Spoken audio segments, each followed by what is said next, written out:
அஸ்ஸலாமு அலைக்கும் வரஹ்மத்துல்லாஹி வபரகாத்துஹு. அல்லாஹ் யாரை நேசிக்கிறான் தொடர் 19. திருமீதியில பதிவாயிருக்கக்கூடிய ஒரு ஹதீஸ், ரசூல் ஸல்லல்லாஹு அலைஹி வஸல்லம் அவங்க சொல்றாங்க, அல்லாஹ் ஒரு அடியானை நேசித்தால் உங்களில் ஒருவர் நோயாளியை தண்ணீரை விட்டு தடுப்பதை போல உலகத்தில் இருந்து அந்த அடியானை தடுத்து விடுகிறான் அப்படின்னு சொல்லிட்டு ஒரு ஹதீஸ்ல சொல்றாங்க.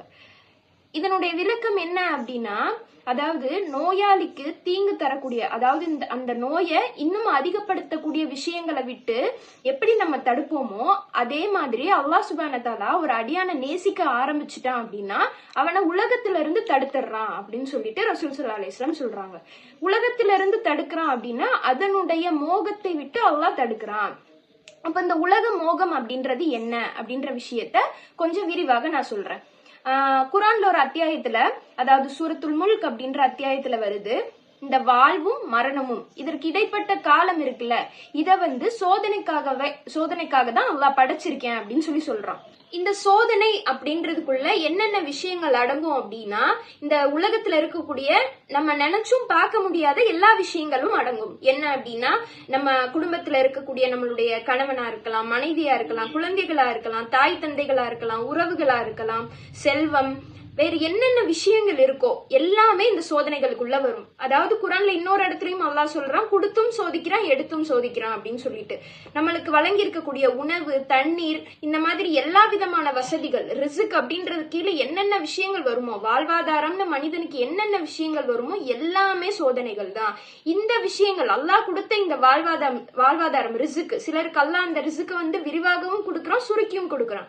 இந்த இரண்டுமே சோதனை தான். இதுல இந்த உலகம் அப்படின்றது எதுல வரும் அப்படின்னா, அந்த ரிஸ்க அல்லாஹ் விரிவாக சில நபர்களுக்கு கொடுத்திருக்கான் தெரியுமா, அது அந்த நபரை உலக மோகத்துக்கு இழுத்துட்டு போயிடக்கூடாது அப்படின்ற விஷயத்தை தான். அல்லாஹ் ஒருத்தரை நேசிச்சுட்டா இந்த மோகத்துக்குள்ள அந்த மனிதனை போக விடாம அல்லாஹ் தடுத்துடுறான் அப்படின்றதுதான் இந்த ஹதீஸுடைய விளக்கம். அப்போ குரான்ல இன்னொரு இடத்துலயும் அல்லாஹ் சொல்றான், நிராகரிப்பாளர்களுக்கு இந்த உலகம் அழகாக்கப்பட்டுள்ளது.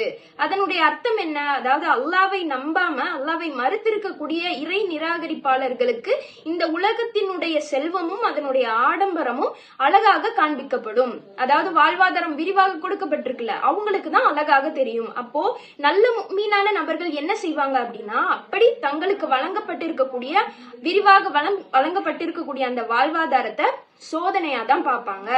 அவங்களுக்கு வழங்கப்பட்டிருக்க விஷயத்துல இருந்து எப்படி அது அல்லாஹ்வுடைய பாதையில செலவழிச்சா நம்ம இம்மை மறுமையில வெற்றி அடைவோம் அப்படின்ற அடிப்படையில தான் முஃமின்கள் செயல்படுவாங்க. அப்போ அல்லாஹ் சுப்ஹானஹு வ தஆலா ஒரு அடியான நேசிச்சுட்டா உலகத்துல இருந்து தடுக்கிறேன் அப்படின்னு சொல்றான் தெரியுமா, அதனுடைய விளக்கம் இதுதான். இதற்கு மேல இருந்தா அல்லாஹ் சுப்ஹானஹு வ தஆலா அதை அறிவான்.